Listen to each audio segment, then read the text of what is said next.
Hello बच्चों, स्वागत है आपका अपने YouTube चैनल पर। आज हम जो चैप्टर लेके आए हैं, एक नया chapter, neural control and coordination. ये बायोलॉजी का one of the most toughest chapter consider करते हैं। बहुत ही शानदार है, समझने का है, थोड़ा सा टफ जरूर है। वैसे अगर समझने का है तो टफ नहीं होगा, अगर हमको समझ में आया तो टफ नहीं होगा, बट बहुत ही इंपॉर्टेंट चैप्टर है जिससे हर किसी को डर लगता है। हम सबसे लास्ट में पढ़ते हैं या पढ़ते ही नहीं है, पढ़ना छोड़ भी देते हैं। इस चैप्टर को सबसे टफ चैप्टर कंसिडर करते हैं। तो अभी हम जो चैप्टर शुरू कर रहे हैं वो 11th क्लास के अंदर पेज नंबर 315 पर हम है और चैप्टर नंबर 21, जो 21 नंबर चैप्टर है एनसीईआरटी 11th क्लास का, न्यूरल कंट्रोल एंड कोऑर्डिनेशन। ध्यान से अपन एक एक चीज अपन ज्यादा नहीं पढ़ेंगे, ज्यादा समझेंगे इस चैप्टर को अच्छे से। एनसीईआरटी की एक एक लाइन टू लाइन, एक एक वर्ड टू वर्ड अपन को समझना है। एनसीईआरटी सब कुछ कहती है, वो लिख देती है, उसके बाद वो सब कुछ उस लिखने में सब कुछ आ जाता है, बस उसी लाइन को लाइन टू लाइन हमको समझना है। तो ध्यान से मैं पूरी कोशिश करूंगा तुमको समझाने की कि इस चैप्टर को अपन इजी वे में एक एक सिस्टमैटिक तरीके से समझ सके। रेडी हो? किया जाए शुरू। चैप्टर का नाम है न्यूरल कंट्रोल एंड कोऑर्डिनेशन। एक चैप्टर अपन ने पढ़ा था chemical control, chemical coordination and integration, hormone वाला। अभी है न्यूरल कंट्रोल एंड कोऑर्डिनेशन। हम है पेज नंबर 315। एनसीईआरटी खोल लीजिएगा। कुछ चीजें मैं बोर्ड पे लिखूंगा, अपने हिसाब से ऐड कर लेना, बाकी एनसीईआरटी को रीड आउट करते चलना है, साथ साथ एक एक लाइन को समझते चलना है। तो अभी हम बात तो कर रहे हैं page number 315, 315 number NCERT page का, लाइन नंबर फर्स्ट के बारे में डिस्कस कर रहे हैं, जिसे एनसीईआरटी लिखते हैं एज यू नो, जैसा कि हम जानते हैं या जैसा कि तुम जानते हो। ध्यान से सुनना भाई, क्या बोला कि अपनी बॉडी का कोई भी ऑर्गन, अपनी बॉडी का ऑर्गन या ऑर्गन सिस्टम, ध्यान सुनिएगा, बॉडी के ऑर्गन या ऑर्गन सिस्टम, ध्यान से एक एक चीज को, ऑर्गन या ऑर्गन सिस्टम कोऑर्डिनेटेड मैनर के अंदर, कैसे कोऑर्डिनेटेड मैनर के अंदर फंक्शन करके अपनी बॉडी को होमियोस्टेसिस में मेंटेन रखने की कोशिश करते हैं, होमियोस्टेसिस मेंटेन करने की कोशिश करते हैं। क्या बोला कि अपनी बॉडी के अंदर ऑर्गन, कोई कोई ऑर्गन हुआ या पूरा ऑर्गन सिस्टम, जैसे circulatory system, respiratory system, excretory system, ये अपना नर्वस सिस्टम, एंडोक्राइन सिस्टम, ये सब सिस्टम आपस में फंक्शन करके कोऑर्डिनेटेड मिलजुल कर काम करके क्या करते हैं, अपनी बॉडी को होमियोस्टेसिस में मेंटेन रखने की कोशिश करते हैं, साथ साथ काम करके। अब दो नाम आए हैं, एक आया कोऑर्डिनेशन, दूसरा नाम आया है होमियोस्टेसिस। दोनों नाम को बारी बारी समझेंगे। सबसे पहले मैं टर्म डिफाइन कर रहा हूं, होमियोस्टेसिस। बहुत शानदार टर्मिनोलॉजी है, बायोलॉजी के अंदर काम में आती है, बट मोस्टली बच्चे नहीं जाते, इसको समझना ही नहीं चाहते या जल्दी से समझ में भी नहीं आती, बट इजी बहुत है कि होमियोस्टेसिस का मतलब क्या है। होमियोस्टेसिस का मतलब क्या है, सुनने का, कोई भी ऑर्गेनिज्म, क्या कोई भी ऑर्गेनिज्म जो मेंटेन करता है, maintain constant environment, maintain constant environment inside body, inside body, body के अंदर एक कांस्टेंट एनवायरनमेंट को मेंटेन करना ही क्या है, होमियोस्टेसिस है।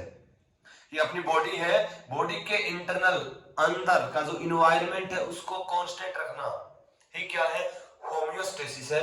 जैसे बात करें हमारे होमियोस्टेसिस की बात करें, हम होमियोस्टेसिस में किस किस चीज को कंसीडर करते हैं, जैसे सिंपली एग्जांपल से मैं बताऊं तुम्हें कि अगर हमें हमारी हार्ट रेट पर मिनट कितनी होती है, हार्ट रेट कितनी होती है, बोलो 72 या बोलते 72 पर मिनट, इसको अपनी बॉडी क्या चाहती है, इसको मेंटेन रखना चाहती है और मेंटेन रखती है।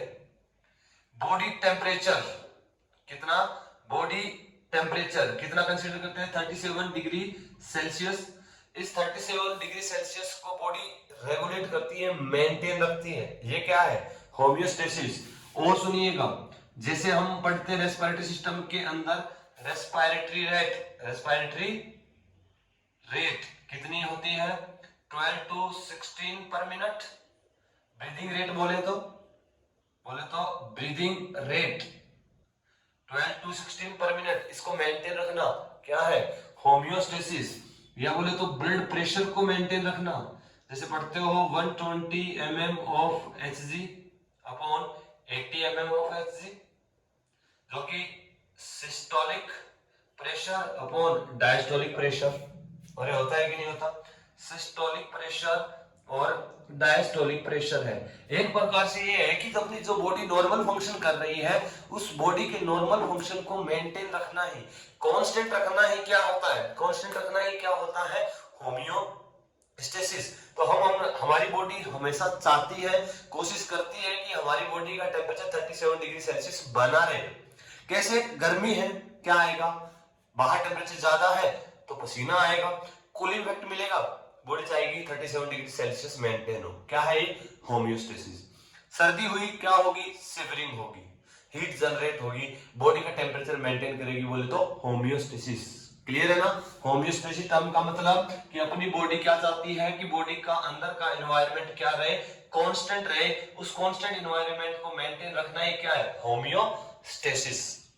दूसरा वर्ड आया कोऑर्डिनेशन या कोऑर्डिनेटेड लिखा अपन ने, तो दूसरा वर्ड है अपना कोऑर्डिनेशन। इस वर्ड को भी समझना।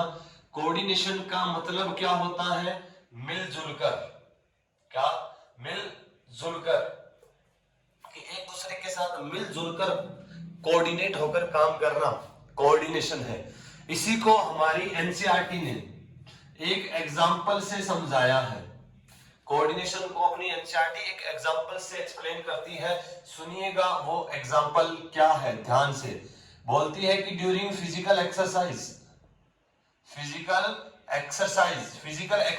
के दौरान, मैं इस फिजिकल एक्सरसाइज का एग्जांपल समझने के लिए मैं ले लेता हूं साइकिलिंग।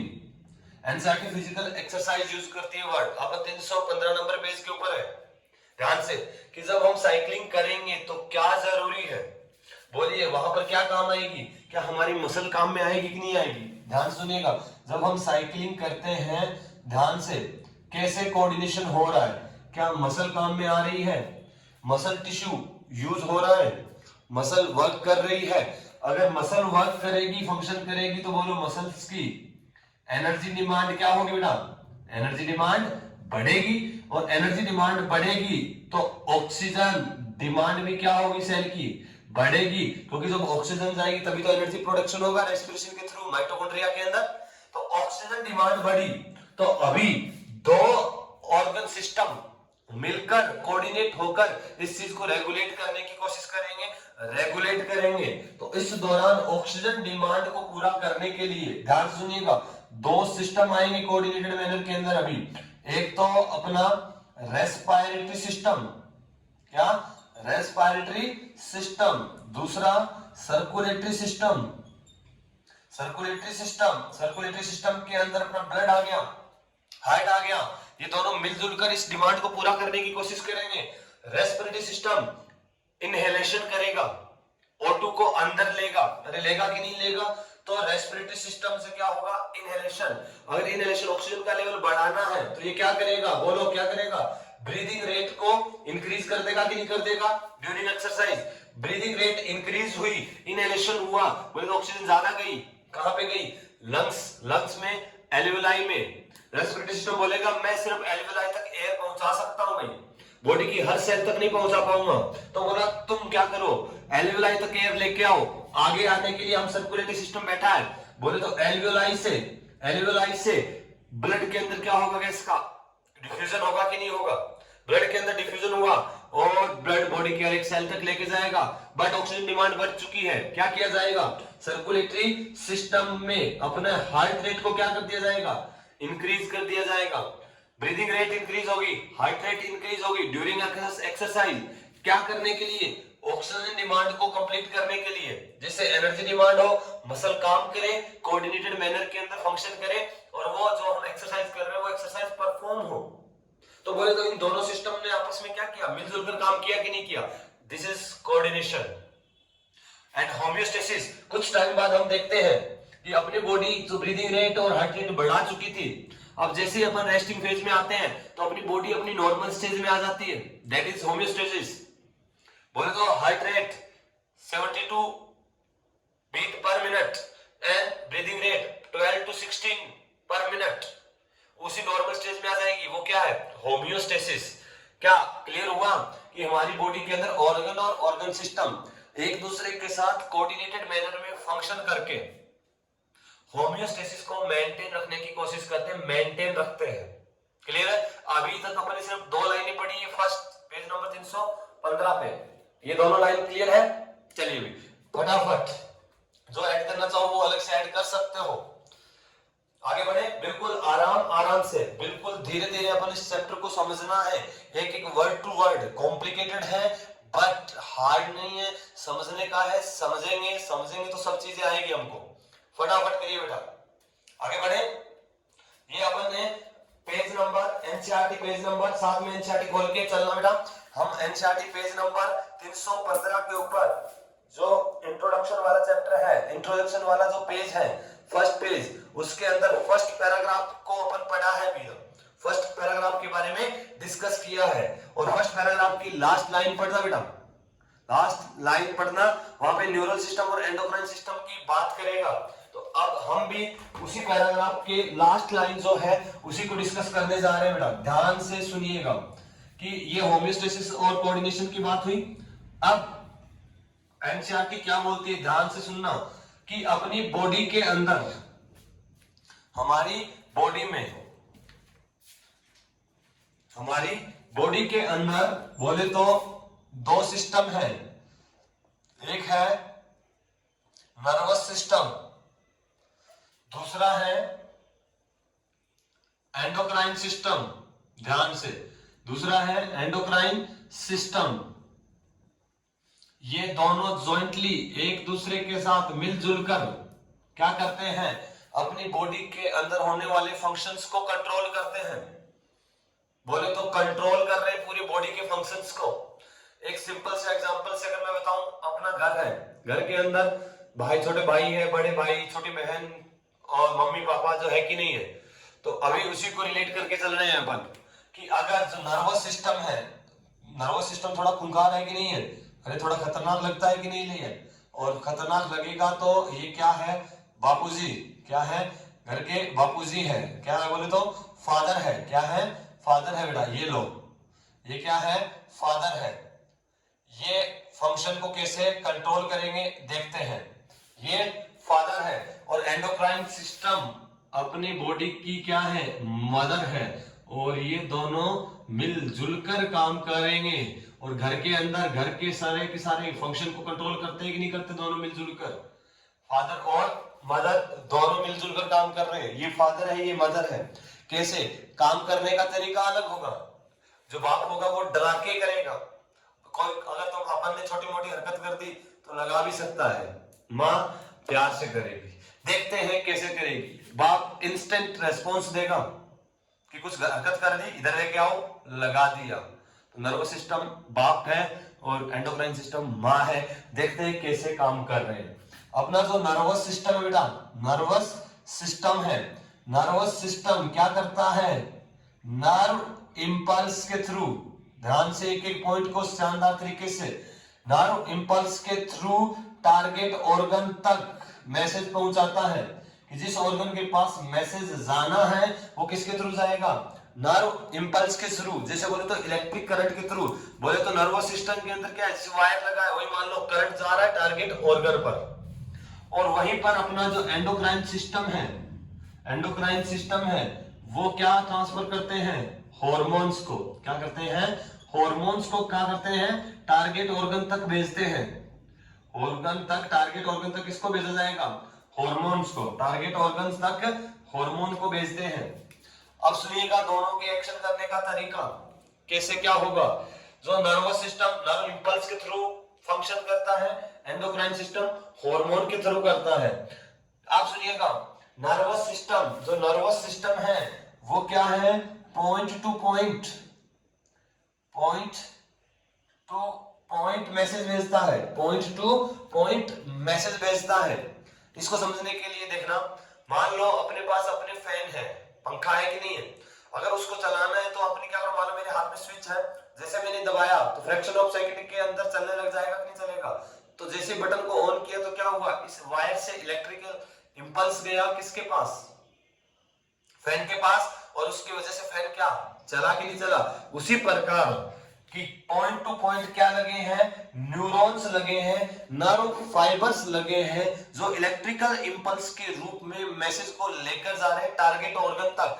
पॉइंट टू पॉइंट बोले तो यहां से मैसेज गया, डायरेक्ट किस ऑर्गन के पास आना है, डायरेक्ट उसी के पास गया, पॉइंट टू पॉइंट मैसेज गया।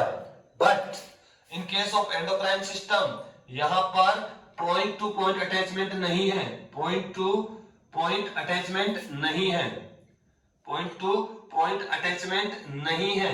क्योंकि यहां पर पॉइंट टू पॉइंट अटैचमेंट क्यों नहीं है, सुनिएगा, क्योंकि जो हार्मोन सिक्रीट करती है वो कौन करती है बेटा, एंडोक्राइन ग्लैंड। कौन करेगी, एंडोक्राइन ग्लैंड। और एंडोक्राइन ग्लैंड जो होती है वो कैसी होती है, डक्टलेस। तो इसके अंदर कोई भी डक्ट या नर्व जैसी कोई स्ट्रक्चर नहीं है, ये अपना सिक्रीशन ब्लड सर्कुलेशन में पोर करती है, उसमें डालती है, उससे सर्कुलेट होता है ब्लड। तो पॉइंट टू पॉइंट कनेक्शन नहीं है किनका, एंडोक्राइन सिस्टम का। बट नर्वस सिस्टम का पॉइंट टू पॉइंट इंटरकनेक्शन है थ्रू नर्व इंपल्स, न्यूरॉन्स के थ्रू। क्लियर है। चलिए बेटा यहां पर सुनिएगा, जो रेस्पॉन्स होगा, क्या होगा, जो रेस्पॉन्स होगा, जैसे ही रेस्पॉन्स ट्रांसफर हो रहा है, रेस्पॉन्स क्या होगा, क्विक होगा, इंतजार नहीं होगा, फास्ट होगा। फास्ट होगा बोले तो क्विक, मैं फास्ट भी लिख सकता हूं इसको, या बोल दूं शॉर्ट लिव्ड तक होगा। दोनों चीजों को समझना, क्विक होगा और शॉर्ट लिव्ड होगा। यहां का जो रेस्पॉन्स होगा वो क्या होगा, स्लो और लॉन्ग लास्टिंग, स्लो और लॉन्ग लास्टिंग। इसका मतलब समझना, क्विक और शॉर्ट लिव्ड का मतलब समझना। अब मैं जस्ट एक वर्ड बोला, जैसे मान लो मैंने पूछा 2 और 2 कितने होते हैं, तुम्हारे दिमाग में आया 4 होते हैं कि 5 आया, 4 आया कि नहीं आया।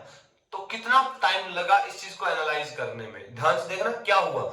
मैंने क्या बोला, 2 और 2, मैंने ब्रेन में सोचा, मेरी टंग वोकल कॉर्ड मसल्स के अंदर, वोकल कॉर्ड्स के अंदर और टंग मसल के अंदर कोऑर्डिनेशन बैठा, और मैंने बोला 2 और 2 कितने होते हैं। ये जो है तुम्हारे ईयर ड्रम तक गई, कानों तक गई, ईयर ड्रम से ब्रेन के अंदर गई, अरे गई कि नहीं, ब्रेन के अंदर ऑडिटरी नर्व है जो कि अपन को सुनने में हेल्प कर रही है, जो सुन रहे हैं उसको रिकॉग्नाइज, वहां से इंपल्स ब्रेन के पास गया, ब्रेन ने एनालाइज किया, प्रोसेस किया और बोला 2 और 2 कितने होते हैं, 4। वो मैसेज वापस आया अपनी टंग मसल के पास, वोकल कॉर्ड के पास, और तुमने बोला 4। कितना टाइम लगा, बोले तो बहुत फास्ट हुआ कि नहीं हुआ, बट क्या है, शॉर्ट लिव्ड। क्या बताइए, जैसे ही ये रिस्पॉन्स खत्म हुआ, क्या 4 को देखा जा सकता है या महसूस किया जा सकता है, क्या 4 दिख रहा है हमें, क्या महसूस कर पा रहे हैं, नहीं कर पा रहे। तो बोले तो क्विक है और शॉर्ट लिव्ड है। हमने बोला बेटा तुम्हारा नाम क्या है, तो इंस्टेंटली सारे काम हो जाएंगे। मैंने बोला ईयर ड्रम में गया, ब्रेन में गया, प्रोसेसिंग हुई, तुमने फटाफट बोल दिया रामलाल, अरे बोल दिया कि नहीं बोल दिया, सर नाम भी था, कैसे लिया आपने। Next, slow long lasting. ये रिस्पॉन्स क्या है, बहुत ही स्लो, क्योंकि ब्लड सर्कुलेशन से सर्कुलेट होकर, बॉडी फ्लूइड से सर्कुलेट होकर हार्मोन टारगेट ऑर्गन तक जाएगा और स्लो एक्शन करेगा और वो लॉन्ग लास्टिंग होगा। एग्जांपल के तौर पे समझिए, अगर बात करें अपन हार्मोन की, जैसे अगर बात करें growth hormone, growth hormone secrete हुआ, मान लो वो ग्रोथ हार्मोन ने फंक्शन किया किसके ऊपर, बोन के ऊपर, बोन की ग्रोथ करवाई, बोन की ग्रोथ हुई है किसकी वजह से, ग्रोथ हार्मोन की वजह से। लेकिन क्या एक दिन में ग्रोथ हो जाती है, क्या एक दिन में ग्रोथ हो जाती है, क्या ग्रोथ होने में क्या लगता है, टाइम लगता है। तो बोले तो स्लो है बट लॉन्ग लास्टिंग, हमें वो दिखाई देता है लंबे समय तक। तो ये है स्लो और लॉन्ग लास्टिंग। अरे क्लियर है ना, समझ पा रहे हो कि नहीं पा रहे हो। एनसीईआरटी पेज नंबर 315 पर ही चल रहे हैं हम। नेक्स्ट सुनिएगा, नेक्स्ट आगे एनसीईआरटी क्या बोलती है, एक एक चीज को और सुनते जाना। हाँ, यहां पर जो मैसेज डिस्ट्रीब्यूशन होगा, जो मैसेज डिस्ट्रीब्यूशन होगा, ध्यान सुनिएगा, यहां पे जो मैसेज जाएगा, मैसेज डिस्ट्रीब्यूशन जो होगा वो क्या होगा, एग्जैक्ट लोकेशन पर होगा कि नहीं होगा, कि जिस लोकेशन पर मैसेज करना है उसी पे। जैसे यहाँ पे अपने कोई चोट लगी, मैसेज गया, क्या करना है, इस हाथ को हटाना है, हटाना है, तो एग्जैक्ट लोकेशन है कि इस हाथ को यहां से अपन को हटाना, एग्जैक्ट लोकेशन पे जाएगा। बट इसके अंदर जो मैसेज जो होगा, जो मैसेज डिस्ट्रीब्यूशन जो होगा वो क्या होगा, वाइड स्प्रेड होगा कि नहीं होगा, बोले फैलेगा कि नहीं फैलेगा, क्योंकि वाइड स्प्रेड क्यों हुआ, क्योंकि ये जो हार्मोन है वो किसके थ्रू जा रहे हैं, सर्कुलेटरी फ्लूइड, ब्लड और लिप के थ्रू सर्कुलेट होते हैं बॉडी के अंदर, तो वाइड स्प्रेड है, दूर दूर तक फैले हुए हैं, बट ये तो क्या है, एग्जैक्ट लोकेशन पर ही जाते हैं। ये है अपना नर्वस सिस्टम और एंडोक्राइन सिस्टम के बारे में कैसे कैसे फंक्शन कर रहे हैं। और जैसे स्पीड अपन ने फास्ट क्विक लिख दिया, ये डिफरेंस हो गया। अब सुनिएगा, एनसीईआरटी क्या बोल रही है कि एंडोक्राइन और नर्वस सिस्टम दोनों आपस में मिलकर काम कर रहे हैं, और जो मिलकर काम करते हैं, जो मिलकर काम करते हैं उनको क्या बोलते हैं, इंटीग्रेटिव सिस्टम। क्या बोलते हैं, इंटीग्रेटिव सिस्टम। इंटीग्रेशन में मिलजुल कर काम करना, कोऑर्डिनेटेड मैनर के अंदर, तो इनको इंटीग्रेटिव, दोनों मिलकर काम कर रहे हैं, इंटीग्रेटिव सिस्टम। एग्जाम में नीट 2006 के अंदर एक क्वेश्चन आया था, एआईपीएमटी 2006, पहले नीट नहीं था, एआईपीएमटी 2006 के अंदर एक फंक्शन आया था। अब दिमाग में क्वेश्चन यही है कि सर एंडोक्राइन और नर्वस सिस्टम पूरी बॉडी के फंक्शन कंट्रोल कर रहे हैं, बट इन्हें कौन कंट्रोल कर रहा है, बाप को कौन कर रहा है, मां को कंट्रोल कौन कर रहा है, बताइए। दोनों एक दूसरे को कंट्रोल करते हैं, यही स्टेटमेंट आया था कि nervous system control endocrine system and endocrine system control nervous system. कुछ अगर फादर से गलती होगी तो मम्मी करेक्ट करने की कोशिश करेगी, इनसे होगी वो उनको कर उनसे करेगी, अरे कोऑर्डिनेशन में कर रहे हैं कि नहीं कर रहे हैं, तो दोनों एक दूसरे को कंट्रोल करते हैं। अब कोई ये नहीं बोलेगा सर हमारे घर पे तो हमारी मम्मी पापा को कंट्रोल कर रही है, वो चीज अलग है बेटा, ठीक है। तो यहाँ पे क्या कर रहे हैं, एक दूसरे के साथ मिलकर कोऑर्डिनेशन में काम हो रहा है, इंटीग्रेटिव मैनर के अंदर काम हो रहा है। इंटीग्रेशन का मतलब ही क्या होता है, जोड़ना होता है कि नहीं है, बोले तो जोड़ के जुड़ के दोनों साथ साथ काम कर रहे हैं, ये है इंटीग्रेटिव सिस्टम। क्लियर है, पेज नंबर 315 को पढ़ चुके हैं अभी अपन, उसी के अंदर सारी चीजें एनसीईआरटी के अंदर एक एक लाइन बाय लाइन दे रखी है। फटाफट इस चीज को देखिए और आगे आइए, पढ़ना बेटा। पेज नंबर 315 फर्स्ट जो पैराग्राफ है वो कंप्लीट अपन पढ़ चुके हैं कि कैसे क्या क्या अपने दिया है, क्लियर है ना। और इसका सेकंड पैराग्राफ डिस्कस कर चुके हैं कि the neural system provide an organized network of point to point connection for a quick coordination. The endocrine system provide chemical integration through hormone. ये सारी बात बोल रहे हैं जो सेकंड जो लास्ट पैराग्राफ है अपने फर्स्ट 315 के ऊपर, क्लियर है। तो तुम साथ साथ एनसीईआरटी खोल के रखना, एक एक चीज को समझना है अपने को। आगे बढ़े, अरे बढ़े, चलिए भाई आगे आता है एग्जाम, नई हेडिंग आती है न्यूरल सिस्टम। एनसीईआरटी जो आगे हेडिंग देती है वो क्या है, न्यूरल सिस्टम। क्या है न्यूरल सिस्टम, सुनिएगा। इसी के अंदर एनसीईआरटी के अंदर नेक्स्ट अपनी हेडिंग क्या रहेगी, न्यूरल सिस्टम, या बोले तो नर्वस सिस्टम। क्या बोला, ध्यान से एक एक चीज को समझते हुए, क्या बोला एनसीईआरटी बोलती है कि जो ऑल एनिमल्स है, कि प्लांट के अंदर तो बेटा नर्वस सिस्टम है नहीं, न्यूरॉन जैसी कोई स्ट्रक्चर है नहीं, कि ऑल एनिमल्स जो है नेचर के अंदर, उनके अंदर जो नर्वस सिस्टम है वो किससे मिलकर बना हुआ है, एक वर्ड यूज करती है नर्वस सिस्टम किससे मिलकर बना हुआ है, highly specialized cell, highly specialized cell से मिलकर बना हुआ है। पूरा नर्वस, हर एक ऑर्गेनिज्म का नर्वस सिस्टम किससे मिलकर बना हुआ है, हाईली स्पेशलाइज्ड सेल से मिलकर बना हुआ है, और जिसको क्या नाम देते हैं हम, न्यूरॉन। क्या नाम देते हैं, न्यूरॉन। न्यूरॉन एक हाईली स्पेशलाइज्ड सेल है नर्व इंपल्स को कंडक्ट करने के लिए। तो एक नॉर्मल सेल के कंपैरिजन में क्या ये स्पेशलाइज्ड है, एक अलग फंक्शन करने के लिए। वैसे हम सेल बायोलॉजी के अंदर पढ़ते हैं कि सेल का साइज, शेप वेरी कर सकता है अकॉर्डिंग टू देयर फंक्शन, और न्यूरॉन को हम क्या बोलते हैं, longest cell of the body. Clear है। तो यहाँ पर जो एनिमल के जो नर्वस सिस्टम है, neural system highly specialized cell से मिलकर बना हुआ है, जो कि क्या है, न्यूरॉन। और न्यूरॉन की खास बात बोलिए कि न्यूरॉन की इसकी खास बात क्या है, कि इसकी खास बात, खास क्या प्रॉपर्टी है इसके पास, ध्यान से सुनिएगा। एनसीईआरटी 3 प्रॉपर्टी को जिक्र कर रही है, 3 पॉइंट को बोलती है, इन तीनों पॉइंट को समझिएगा कि इन न्यूरॉन हाईली स्पेशलाइज्ड सेल क्यों है ये।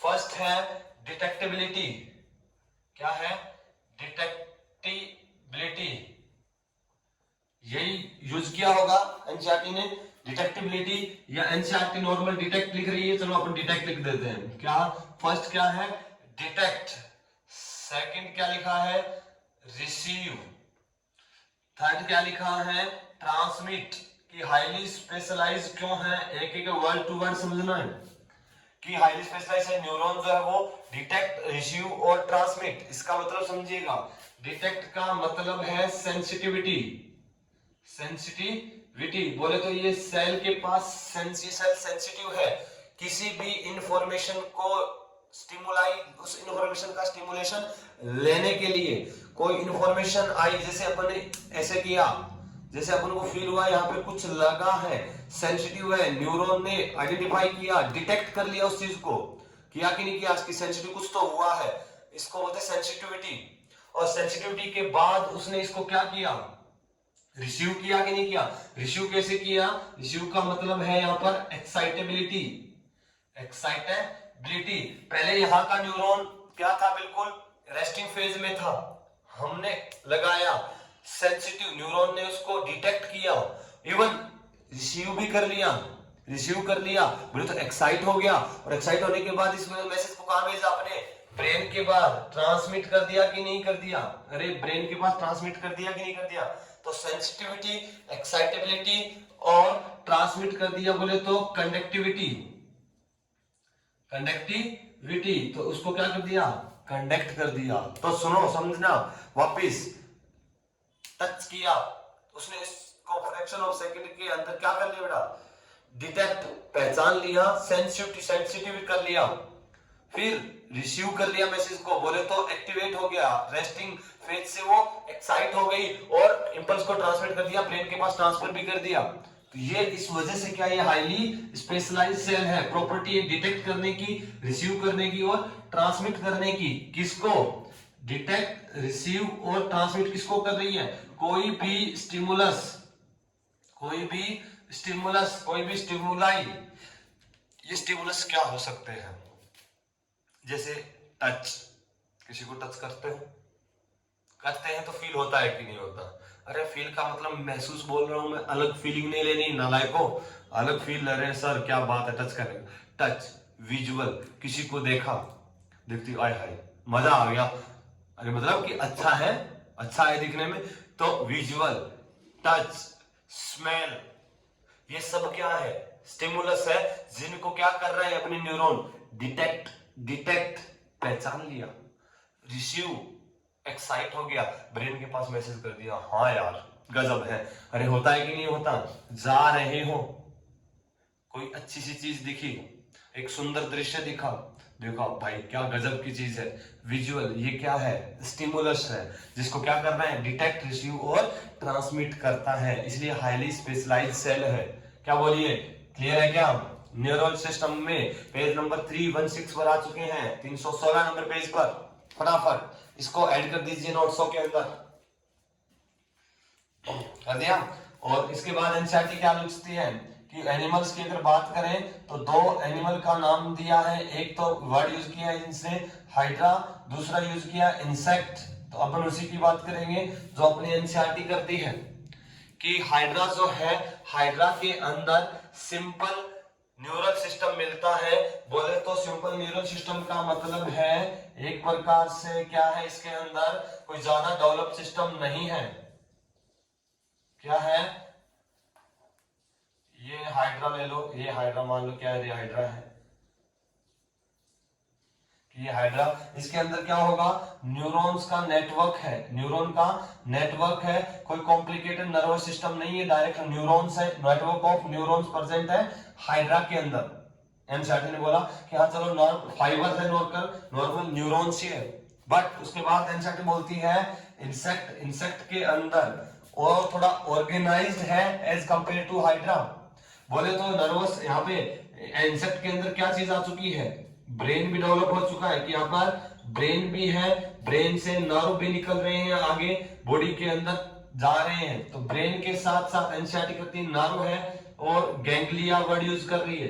गैंग्लिया आगे पढ़ेंगे अपन, ब्रेन है और गैंग्लिया है। गैंग्लिया किसको बोलते हैं, न्यूरॉन की स्ट्रक्चर, बेसिक स्ट्रक्चर थोड़ा सा आइडिया है ना अपन को कि ये क्या होता है। न्यूरॉन की स्ट्रक्चर पढ़ते हैं तो साइटोन, ये एक्सोन और ये टीलोडेंड्रिया जिनको बोलते हैं, पढ़ेंगे अपन डिटेल में। तो ग्रुप ऑफ साइटोन, बहुत सारे साइटोन का ग्रुप होता है, उसको क्या बोलते हैं, गैंग्लिया। तो इंसेक्ट के अंदर ब्रेन और गैंग्लिया जैसी स्ट्रक्चर देखने को मिलती है। उसके बाद यूज करती है एनसीईआरटी, जिसको ऊपर हमें फोकस करना है कि वर्टिब्रेट का जो नर्वस सिस्टम है वो क्या है, थोड़ा कॉम्प्लेक्स है। वर्टिब्रेट का जो नर्वस सिस्टम है वो क्या है, कॉम्प्लेक्स है। अरे क्लियर है, 316 पेज नंबर जो पैराग्राफ ऊपर उसको अपन पढ़ चुके हैं। अरे पढ़ चुके हैं। तो नेक्स्ट इसकी लास्ट जो लाइन है बेटा वो क्या है, the vertebrate have a more developed neural system. तो वर्टिब्रेट के अंदर एक more developed neural system present है। क्या बोलिए, यहां तक सबको क्लियर है कि नहीं है, बोलो यहां तक सबको क्लियर है, डन है इतना। चलो आगे बढ़े, क्योंकि प्यार से चीजों को एक एक चीज को ध्यान से समझेंगे तभी समझ में आएगी। चलो इसी के अंदर वर्टिब्रेट के अंदर जो एग्जाम हमें दिया है वो दिया है human nervous system, human nervous system या ह्यूमन न्यूरल सिस्टम। नर्वस बोल दो या न्यूरल बोल दो, तो ह्यूमन का न्यूरल सिस्टम देखना है अपन को। चलो एक चार्ट से क्लासिफिकेशन कर रहे हैं, इसको बना रहे हैं और भी देख रहे हैं, बाकी हम इसकी डिटेलिंग भी करेंगे। चलिएगा ध्यान से सुनिएगा। जो ह्यूमन नर्वस सिस्टम है उसको दो पार्ट्स में डिवाइड किया है अपन ने, CNS and PNS, CNS and PNS. बोले तो central nervous system, central nervous system and peripheral nervous system, central nervous system और पेरिफेरल नर्वस सिस्टम।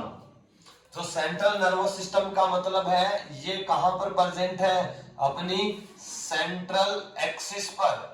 ह्यूमन की जो बॉडी है उसकी सेंट्रल एक्सिस पर क्या है, सेंट्रल नर्वस सिस्टम। ये सुनिएगा, ये खड़े हैं सावधान, ये अपनी क्या है, सेंट्रल एक्सिस, सेंट्रल एक्सिस। तो यहां सेंट्रल एक्सिस पर क्या है अपना central nervous system.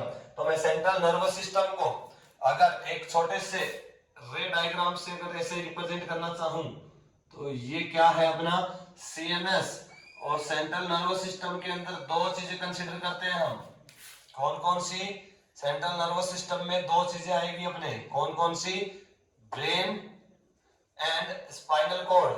Brain and spinal cord central nervous system का पार्ट है।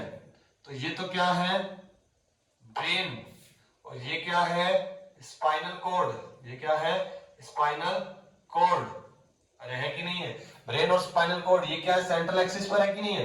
तो ये अपना सेंट्रल एक्सिस पर ब्रेन, और पीछे क्या है अपनी, पीछे क्या है, यहाँ क्या होगी अपनी स्पाइनल कॉर्ड। दोनों मिलकर क्या बना रहे हैं, CNS, central nervous system, brain और स्पाइनल कॉर्ड। और अब ब्रेन और स्पाइनल कॉर्ड से सुनिएगा बहुत सारी नर्व निकलती है बेटा, बहुत सारे न्यूरॉन्स निकलते हैं, ब्रेन से भी निकलते हैं और स्पाइनल कॉर्ड से भी निकलते हैं। ध्यान से, जो ब्रेन और स्पाइनल कॉर्ड से, जो ब्रेन से जो नर्व निकलती है उनको बोलते हैं अपन क्रेनियल नर्व। ब्रेन से निकलने वाली नर्व को क्या बोलते हैं अपन, क्रेनियल नर्व। क्या बोलेंगे, क्रेनियल नर्व। एंड जो स्पाइनल कॉर्ड से निकलेगी उनको क्या बोलते हैं, स्पाइनल नर्व। तो बोले तो पेरिफेरल नर्व सिस्टम क्या है, जिसके अंदर क्या है, नर्व प्रेजेंट है। कौन कौन सी, cranial nerve and spinal nerve. Cranial nerve अपन देखेंगे, पढ़ेंगे अच्छे से आगे डिटेल में, कितने हैं, 12 पेयर्स है, 12 जोड़ी है। और स्पाइनल जो नर्व है वो कितनी है, 31 पेयर्स है, 31 पेयर से, अरे क्लियर है ना, पेयर में होगी। ब्रेन, स्पाइनल कॉर्ड, सीएनएस, उससे निकलने वाले nerve fibre, peripheral nervous system, central axis, ये इसकी पेरिफेरी, सेंट्रल एक्सिस और इसकी पेरिफेरी, ब्रेन, स्पाइनल कॉर्ड, उससे नर्व निकल रही है, ब्रेन से निकलने वाली क्रेनियल नर्व, स्पाइनल कॉर्ड से निकलने वाली स्पाइनल नर्व। सिंपल, कैसे होगी ये? पेयर में होगी। ये कितनी? 12 पेयर और स्पाइनल नर्व 31 पेयर्स होगी। अरे होगी कि नहीं होगी? चलिए बेटा, जो स्पाइनल नर्व और क्रेनियल नर्व, तो आगे पीएनएस को ध्यान से, पेरिफेरल नर्वस सिस्टम के अंदर क्या है? नर्व प्रेजेंट है। इस बेसिस पर दो पार्ट्स में डिवाइड किया है। किस बेसिस पर क्या प्रेजेंट है इनके अंदर? नर्व प्रेजेंट है। बोले तो ग्रुप ऑफ नर्व, न्यूरॉन तो प्रेजेंट है यहाँ पर, नर्व फाइबर प्रेजेंट है। इस बेसिस पर दो टाइप में डिवाइड किया, somatic nervous system, somatic nervous system, बोले तो एसएनएस, सोमेटिक नर्वस सिस्टम, और दूसरा क्या है? पीएनएस, सोमेटिक नर्वस सिस्टम, और पीएनएस नहीं, सॉरी, ऑटोनोमिक नर्वस सिस्टम। अपने एसएनएस सोमेटिक नर्वस सिस्टम और autonomic nervous system, autonomic nervous system में बोलूं तो एएनएस। क्लियर है? दोनों में डिफरेंस सुनिएगा। ऑटोनोमिक का मतलब अपने आप, सोमेटिक सुनिएगा, ये काम की चीज शानदार है। अभी अपन को इसी को ध्यान में रखना है, समझना है कि चीज को फेल करना है, रटना नहीं है। क्या फील आ रहा है सबको? समझ में आ रही है चीजें? चलिए भी, जो सोमेटिक नर्वस सिस्टम है, सोमेटिक नर्वस सिस्टम क्या करेगा? ध्यान से सुनिएगा। रिले, एनसीईआरटी की लैंग्वेज लिख रहा हूं, रिले इंपल्स फ्रॉम, या रिले इंपल्स बिटवीन लिख देता हूं, फ्रॉम तो मतलब एक डायरेक्शन में हो जाएगा। Relay impulse between CNS, central nervous system, and skeletal muscle.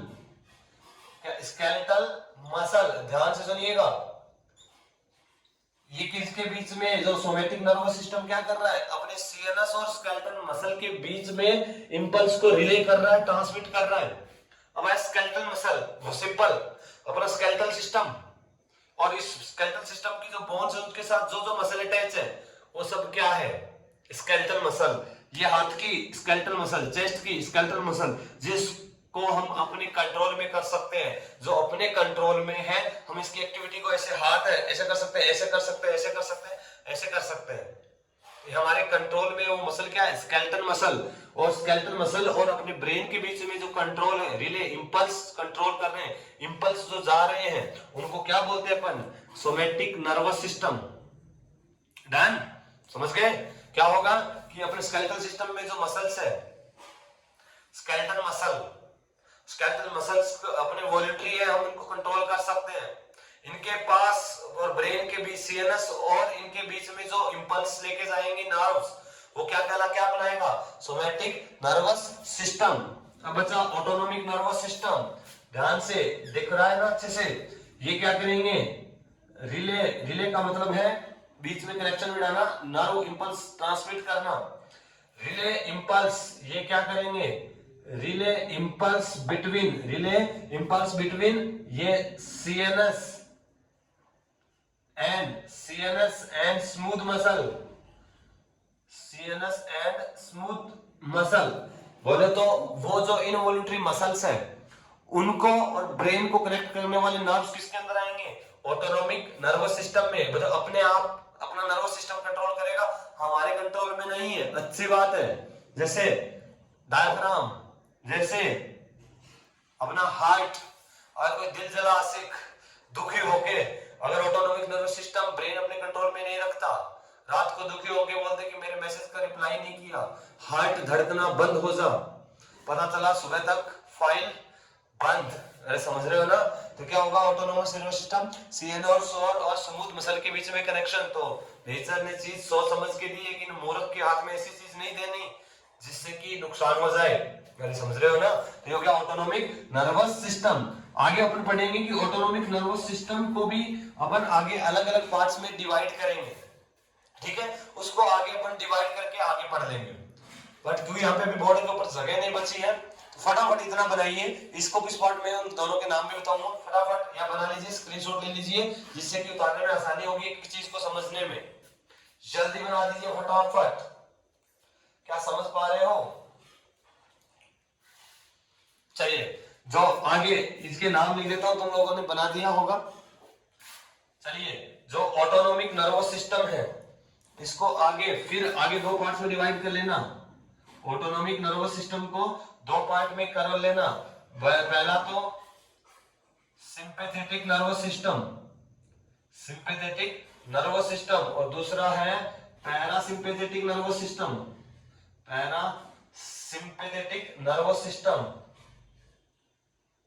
Parasympathetic nervous system. Autonomic nervous system को दो पार्ट में, सिंपैथेटिक और पैरासिम्पैथेटिक। डिटेलिंग अपन आगे करेंगे इनकी, क्लियर है ना? चलिए बेटा, मिटा रहा हूं मैं इनको। अब इसी के अंदर जो अपने नर्व जो बनाई है, इसी को एनसीईआरटी ने यूज किया है। ध्यान से सुनिएगा कि दो टाइप की नर्व्स है, दो टाइप की नर्व फाइबर है, दो टाइप के न्यूरॉन्स है। ध्यान से, ये अपना सीएनएस, सेंट्रल नर्वस सिस्टम, और यहां पे कोई ऑर्गन है, सीएनएस का मतलब ब्रेन और स्पाइनल कॉर्ड। यहां से ध्यान से सुनिएगा, ये लो, अगर सीएनएस के पास ऑर्गन से कोई मैसेज आया, सीएनएस के पास आया, उसके लिए वर्ड यूज करते हैं एफरेंट। ये कौन सी नर्व होगी? एफरेंट। सेंट्रल नर्वस सिस्टम उसको सेंस करेगा, इसलिए इनको क्या बोलते हैं? Sensory neuron. एक बार में समझ में आनी चाहिए चीज, ध्यान से।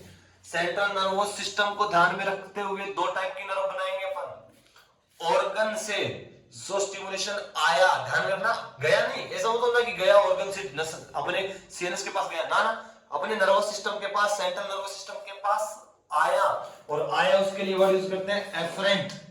और बोले तो ब्रेन ने सेंस किया उसको, जो इंपल्स आया, तो बोले तो सेंसरी न्यूरॉन। और जब अपना सीएनएस ऑर्गन तक मैसेज भेजता है, इसने भेजा तो सीएनएस से दूर गया, और दूर जाना क्या होगा? एफरेंट, या बोले तो मोटर न्यूरॉन। दूर कब जाएगा? यहां से दूर जाएगा बस में बैठकर।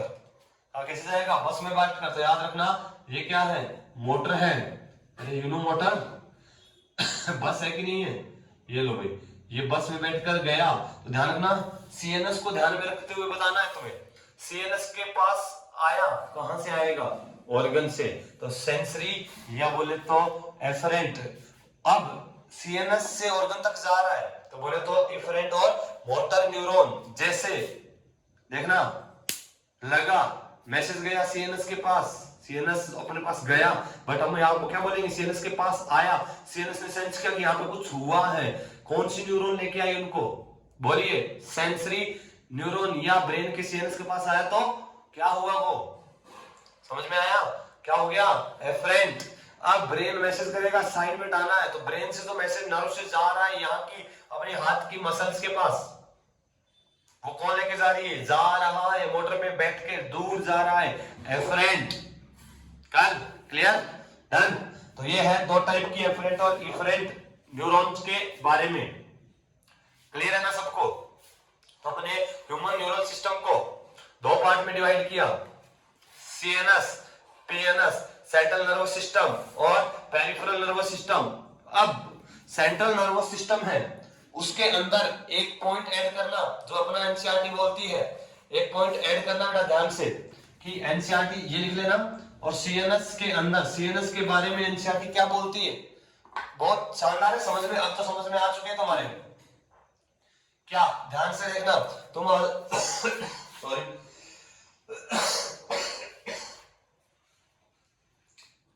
हाँ, सीएनएस के बारे में क्या साइड में लिख देना कि ये क्या है? साइट ऑफ, देखते हैं अपने, जल्दी से आ जाओ, एनसीईआरटी पेज नंबर 316 में सीएनएस के अंदर आओ। सीएनएस के अंदर जब अपन सीएनएस के अंदर अपन पढ़ेंगे, तो ये किस चीज की साइट है? क्लियर है? पेज नंबर 316 में मिल जाएगा, site of information, site of information processing. तो बोले तो जो इंफॉर्मेशन आ रही है उनको क्या कर रहा है? ये प्रोसेस कर रहा है, प्रोसेस कर रहा है, आइडेंटिफाई कर रहा है, डिटेक्ट कर रहा है, रेगुलेट कर रहा है कि नहीं कर रहा? तो प्रोसेसिंग, कोई इंफॉर्मेशन है उसको प्रोसेस किया और फिर उनको कंट्रोल किया, तो ये कौन कर रहा है? अपना CNS, central nervous system, brain और स्पाइनल कॉर्ड दोनों मिलकर कंट्रोल कर रहे हैं कि नहीं कर रहे हैं? इनके पास कोई मैसेज आएगा तो उसको प्रोसेस करेंगे, क्या है, फिर उसको कंट्रोल करेंगे। चोट लगी, हाथ हटाइए, चोट लगी, प्रोसेसिंग हुआ, मैसेज गया, हाथ हटाओ, कंट्रोल। क्लियर है? ये कौन कर रहा है? अपना सेंट्रल नर्वस सिस्टम। और सेंट्रल नर्वस सिस्टम की जो ब्रांचिंग है, जो नर्व फाइबर है, वो क्या है? Peripheral nervous system. Done, classification देख लिया। अब अपना नेक्स्ट टॉपिक है क्या? Neural tissue. फटाफट लिख दीजिए इतना बेटा।